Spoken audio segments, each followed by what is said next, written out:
a documentary called Young, Gifted and Queer, featuring Mzansi's most influential black queer figures, is set to premiere on the 31st of October on DSTV's Channel O. Producers say it aims to shine a spotlight on the trailblazing black queer voices that are shaping Mzansi's culture, challenging norms and creating a vibrant, forward-thinking future. I'm now joined in studio by director Renaldo Schwarp and one of the acts that are featured on the documentary, Gyre. Gentlemen, a very good evening or morning. Morning. You know, you're dancing so much, I'm thinking it's evening. Hey, it's fine. Well, let's rock with it. Let's Absolutely. go. Thanks for coming through, guys. Sure. Congratulations on a very beautiful documentary, one that is needed in terms of raising those voices. Just talk to us, Renaldo, what the thinking and the objective was behind this docu. Yeah, so I've worked in media and broadcasting for the last decade. A few years ago, I started playing around with filmmaking and documentary filmmaking. I really see it as a medium for us to push the narrative of what society needs. It's 2024. Representation has been a big topic, whether it comes to race or gender or sexuality. And I think with this documentary, Young, Gifted and Queer, I wanted to do something that not just shows queer black creatives, but celebrates them. It's safe to say that the creative or the entertainment industry would not be what it is today without black queer creatives. And hopefully this documentary reinforces that notion. Yeah, I mean, there's a part in the promo there that spoke about black queer creatives being the be and end all of entertainment, and you're one such entertainer. Just talk to us what life has been like to be an entertainer and a black queer person in South Africa. I mean, it's equally a privilege and also a lot of pressure in the same vein, you know, because of course you want to be recognized, of course you want to be seen, but there are different challenges and obstacles that you look to overcome. And part of that is being able to be multifaceted. A lot of queer artists in our contemporary society are doing so much in the industry. It's not just myself, but many, many others. And I think what I'm so excited about with Young, Gifted and Queer is that we ask a very pertinent question, which is like, does straight art treat homosexual and particularly the queer community the same way white art has taken black art in the past and appropriated? And having engaged that kind of question in a very nuanced manner allows us to see the complexities of our existence as artists, see where we can do better in ourselves, but also implore and also teach our society to do better. Do you think we're edging anywhere closer to a society that will recognize art as art and not straight art and queer art? I think we are edging closer towards that, but part of that is acknowledging where we are. You know, and I think there's nothing wrong to call it that. I know at the beginning of my career, everyone was like, you shouldn't call yourself a gay rapper. And I fell into that trap, but I'm like, no, it's important to make a distinction of that particular nature because it's important for that community to be highlighted and for that community to be upheld to a particular degree. And from there, we can then distill it and be like, okay, cool, this is where it can live and this is how it can land in and around us. Because that's how erasure happens when we don't recognize people for what they are. It's okay. It might be a label, but it's a start. And we ourselves as queer people know how to exist beyond that label. And what were the challenges then in saying, this is who I am, I'm coming out authentically and I'm a rapper, and you'll take it as is? Girl, where do I start? I mean, for myself, and I think it's something that happens with queer people, and I think perhaps with women as a minority in many spaces, you have to prove yourself a lot. Constantly. More than others. Constantly, more than others, and you get to a point where you have no choice but to be excellent. So that's something that I always say. Yeah, the other thing that popped up a lot with the talent that's in this documentary is that, unfortunately, in certain spaces, there's still this notion that there's only allowed one of us in the room, one gay person, one woman, one black person. And we are in almost to the end of Pride Month. We get to see rainbow flags all over South Africa. But what happens after that? Artists need to live for 12 months or the 11 months on the calendar, not just in October or not just with International Pride Month in June. You touched on the artists that are featured. Just talk to me how you went about the selection process in saying these are the voices that I want to elevate this conversation. Sure, that was a very tough and long one because the reality is when we are tackling a project like this, we can skin this cat so many ways. There are so many amazing artists who happen to be queer, who happen to be black, and we all could tell their stories because this is a story about 3 creatives that we follow, and it's interweaved with some other very vocal and important queer voices. We want it to be as inclusive and as diverse as possible, but the first tick box was, are these people impacting culture? So Sabor, of course, who's sitting next to me, has done exactly that. Andy, who's a curator of queer safe spaces, does exactly that.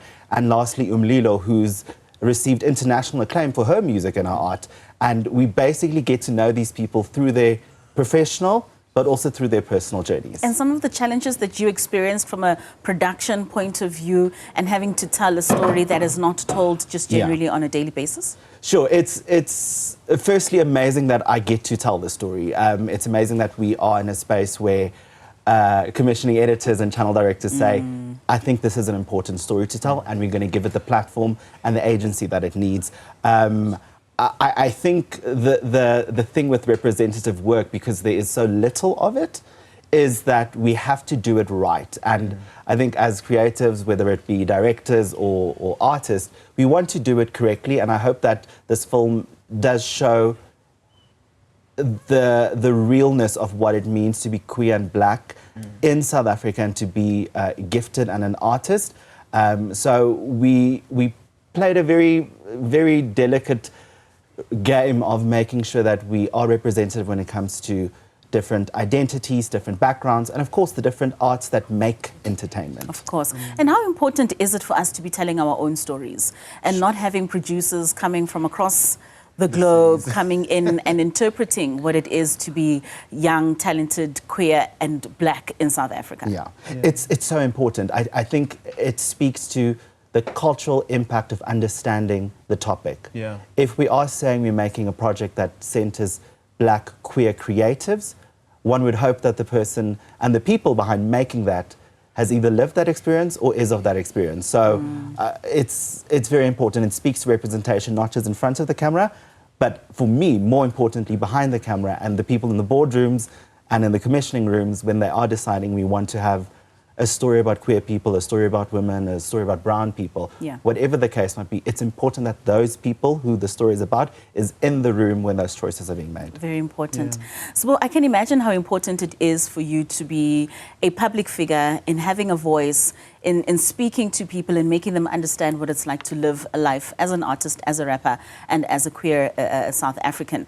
How important is it for us to be having these conversations in our living rooms, around the braai stand, with our children, with our parents, so that within our communities already we're starting to understand what inclusivity is and how it should be implemented right? I mean, that speaks to social buy-in, which is something that we speak about all the time. You know, the reality of the situation is in South Africa, we have the legislative capabilities that and implementations that allow us to be what we are. But at the end of the day, there isn't social buy-in. That's why there are still things that are incorrectly termed corrective rape, but homophobic rape that are still going on. That's why queer people are still dying on a day-to-day basis. That's why there's still not enough representation beyond just it also just being gay men also. You know what I mean? That's important. So I think for me, it's so important that we have this kind of conversation and have this kind of a documentary in which we engage all those kind of intricacies within our community. Because I always say, you know, the best way for us to do better as a queer community is to have the tough conversations within our own community. Because once we are unified within our community, we can then engage on a united front against any homophobic or any bigoted ideologies that are consistently holding us down and are not allowing us to go forward.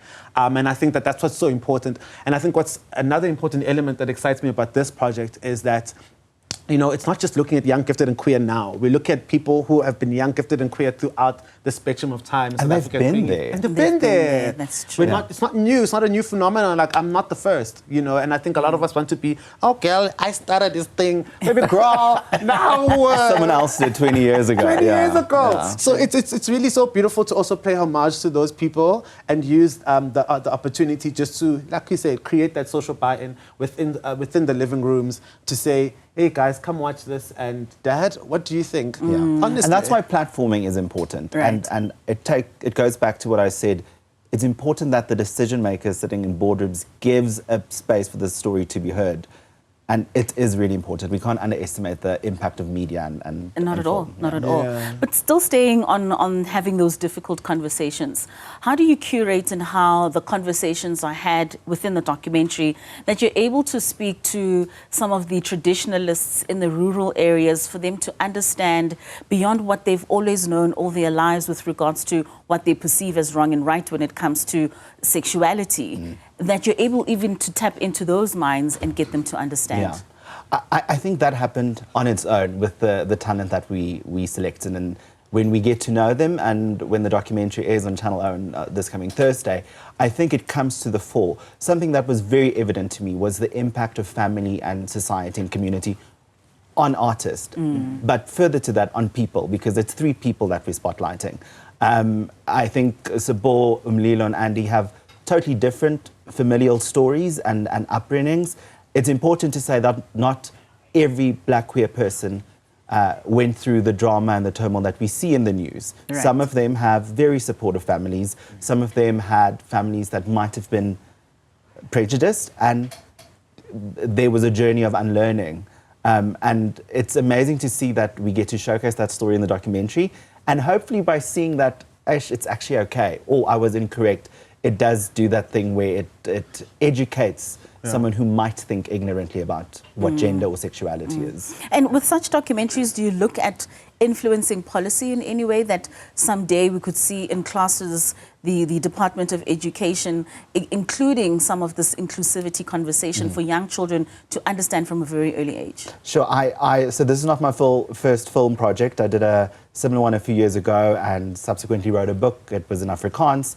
And 2 years after the book was published, one of the teachers in a school in Cape Town used an extract from it in a life orientation piece of paper. Wonderful. I think my hope with work that is representative is that it has that effect without us having to force for it. Because people see the value in it, one would hope. Maybe just touching on violence against people within the LGBTQ community, which is very concerning. What do you think is lacking within our society in terms of awareness? Because so much is happening. We've got documentaries, we've got conversations on radio and television and social media, but we are still seeing the consistent violence that's happening within this community. I mean, so the issue isn't just a queer issue. There's violence in the country. Right. You know, we know what the rates are of femicide, for instance, in this country. So I think to pin it down just to queer issues as a queer issue is to narrow it down in a way that is a bit too reductionist. You know, we have an issue of accountability in South Africa.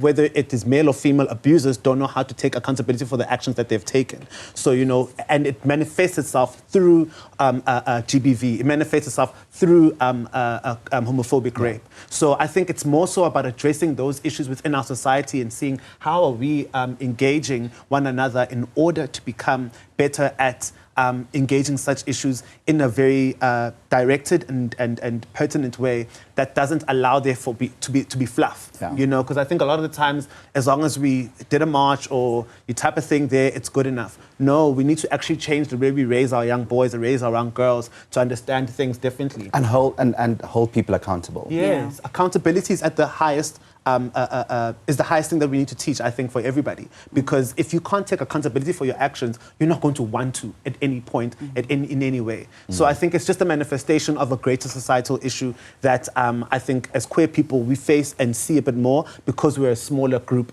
in and of itself. But I think there's just lots of room to do so much great work as a community through art specifically, because the power of art, it goes far, you know, like you said, that education and so much more. So yeah, though change will come and it will be incremental, but it's important for us to be able to just have moments like this, have work like this in order to shed light and to platform those conversations. And Renaldo, how would you implore people beyond the marches, beyond the activations that we see now and then, but just in their everyday lives, to be considerate in inclusivity? Tolerance is a word that comes to mind. A lot of my queer friends would say, mind your own business. but there's something about allowing people to be themselves and just being at peace with that. Like, it's not... It's difficult to understand the the grievance that people have with queerness or with gender or with sexuality. I just think that there's some human work that needs to be done about tolerance. Actually, I don't want to use the word tolerance. We don't want to be tolerated. We want to just be celebrated and be ourselves. Respected, can I say? Yeah. I always say when I came out to my parents, I told them, you'll never understand, but I need you to respect it. Yeah. That's not a negotiation. Yeah. So I think it boils down to that. Just respect the next person next to you and then learn about them and then make an informed decision thereafter. Right. Yeah. Gentlemen, thank you so much for your time. We have run out of time, but of course, this documentary is closing up Pride Month. So on the 31st of October on Channel O, it will be premiering. Thank you so much and all the best in your other endeavors as well. Thanks so much. Thank you.